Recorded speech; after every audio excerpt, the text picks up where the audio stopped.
Assalamualaikum warahmatullahi wabarakatuh. Perkenalkan, nama saya Fitriani.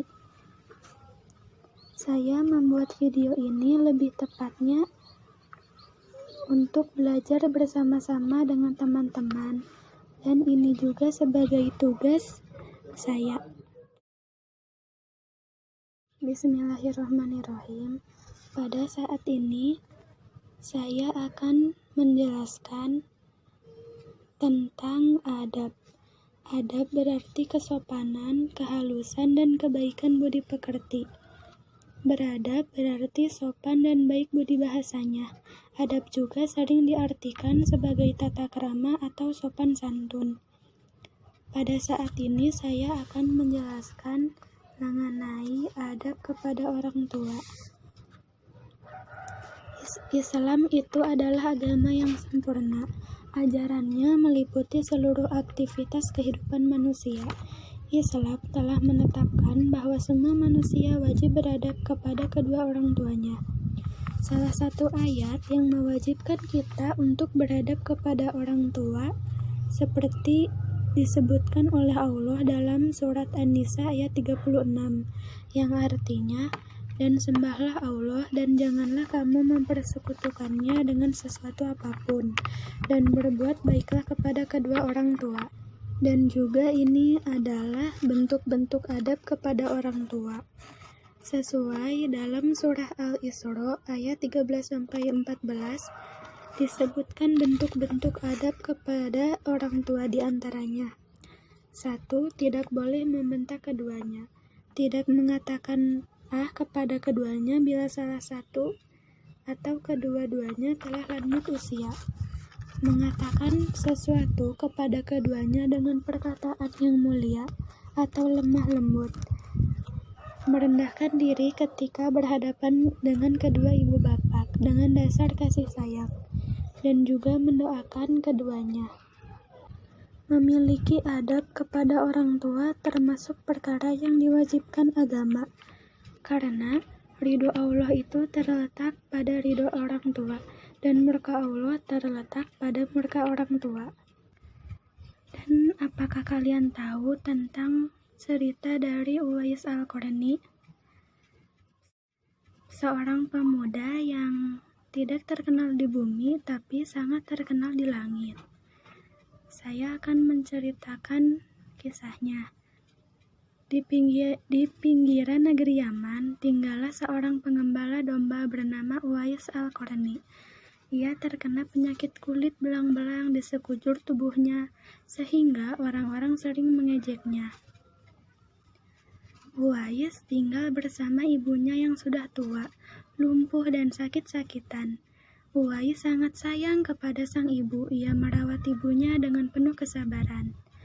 Suatu hari, Ibu Uwais berkata, "Anakku, ibu ingin sekali menunaikan ibadah haji." Uwais terharu, ia ingin sekali mengabulkannya. Namun bagaimana caranya? Jarak Yaman ke Mekah jauh. Lalu dengan apa ibu berangkat haji dalam keadaan kakinya yang lumpuh? Gumam Uwais. Uwais berniat menggendong sang ibu untuk berhaji ke Mekah. Oleh karena itu, tubuhnya harus sangat kuat. Setiap hari ia berlatih menggendong seekor lembu atau kambing hingga orang-orang mengiranya bahwa Uwais itu bersikap aneh. Tibalah waktunya Uwais menggendong ibunya berangkat haji dari Yaman ke Mekah. Ibu Uwais terharu dan bercucuran air mata. Akhirnya ia dapat melihat Ka'bah. Di hadapan Ka'bah, Uwais berdoa, "Ya Allah, ampuni semua dosa ibu." "Bagaimana dengan dosamu?" tanya ibunya yang heran. "Dengan terampuninya dosa ibu, maka ibu akan masuk surga.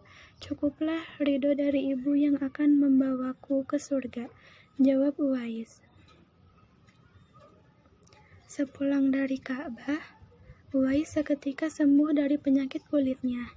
Hanya tertinggal 1 bulatan putih di telapak tangannya. Uwais ingin sekali bertemu dengan Rasulullah di Madinah, namun ia juga tidak bisa meninggalkan ibunya dalam waktu yang lama. Ia meminta izin kepada ibunya untuk menemui menemui Rasulullah. Ia akan segera kembali setelah bertemu dengan Rasulullah.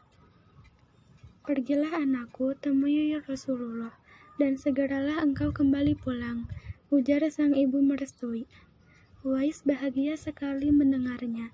Ia pun segera berangkat setelah menitipkan sang ibu kepada seorang tetangganya.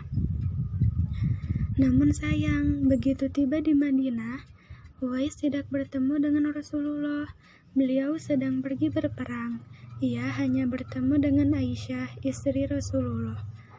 Uwais sangat sedih. Ia sebenarnya ingin menunggu Rasul, namun ia juga tidak bisa berlama-lama meninggalkan ibunya.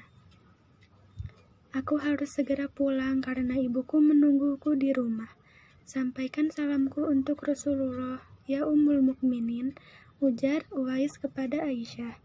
Ia pun pulang ke Yaman dengan hati yang sedih. Beberapa hari kemudian, Rasul pulang dari medan perang.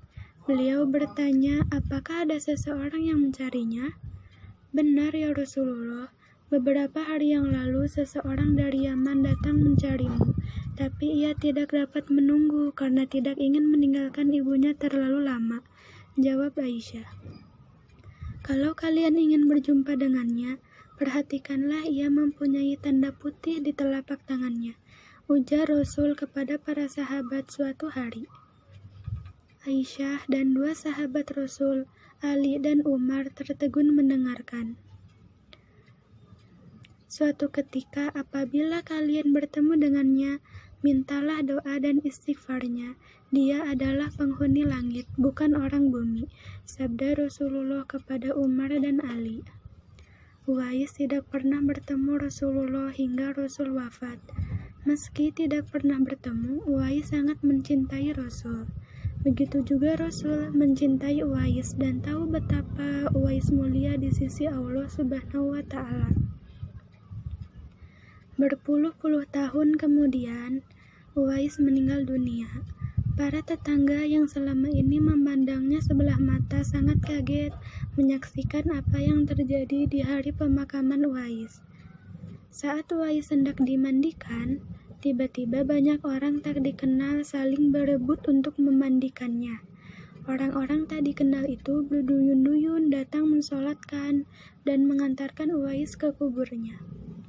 Siapa orang-orang itu? Beberapa orang mengira mereka adalah jelmaan para malaikat yang sengaja turun untuk ikut menghadiri pemakaman Uwais. Uwais begitu mulia di sisi Allah dan para malaikat penghuni langit, sebab ia sangat berbakti kepada ibunya. Uwais sangat terkenal di langit meski tidak dikenal di bumi. Nah, itulah sedikit cerita tentang Uwais. Nah, dari cerita tadi, kita harus mencontoh perbuatan Uwais Al-Qarni. Kita harus menyayangi, memberi kasih sayang, menghormati dan menghargai kepada kedua orang tua kita, baik ibu dan bapak. Walaupun ibu dan bapak kita telah tiada atau sudah meninggal, kita tetap harus mendoakannya.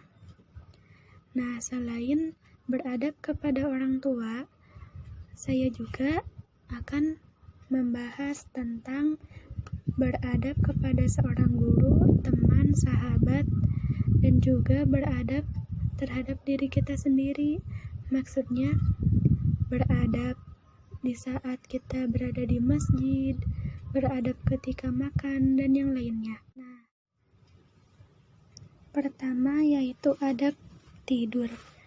Adab ketika tidur itu kita harus berwudu dulu, mencuci tangan, membersihkan tempat tidur, tidur dengan keadaan miring ke kanan, dan juga membaca zikir-zikir terlebih dahulu seperti Subhanallah, Alhamdulillah, Allahu Akbar, masing-masingnya sebanyak 33 kali.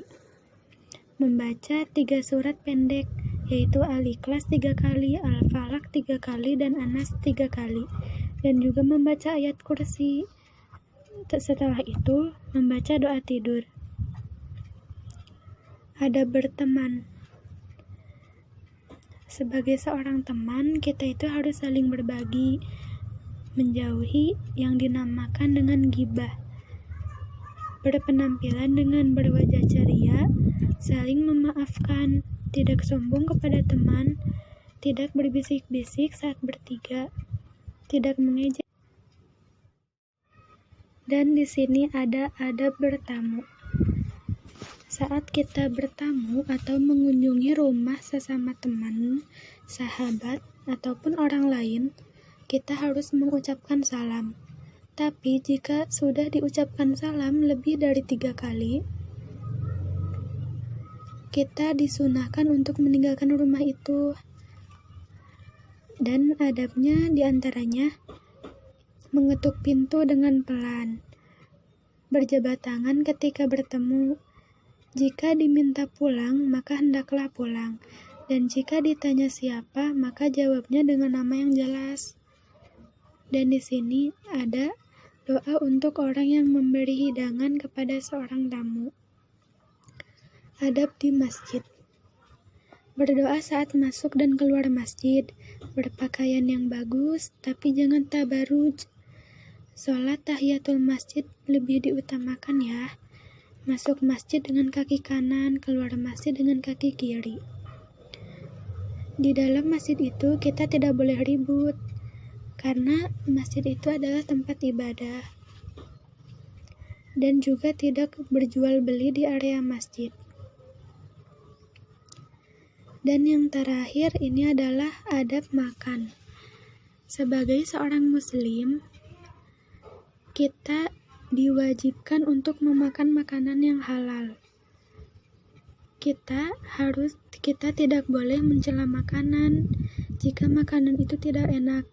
Rasulullah juga kalau makanan itu enak dimakan, tapi kalau tidak enak didiamkan saja tanpa mencela makanan tersebut. Makan dan minum menggunakan tangan kanan. Memulai makan dengan membaca bismillah, dan jika selesai makan membaca alhamdulillah. Dan sunnah kita makan itu menjilati jari saat selesai dan juga menggunakan 3 jari saat makan. Nah, jika makanan itu panas, maka tunggulah itu sampai sedikit hangat ataupun dingin, karena tidak boleh meniup makanan yang panas.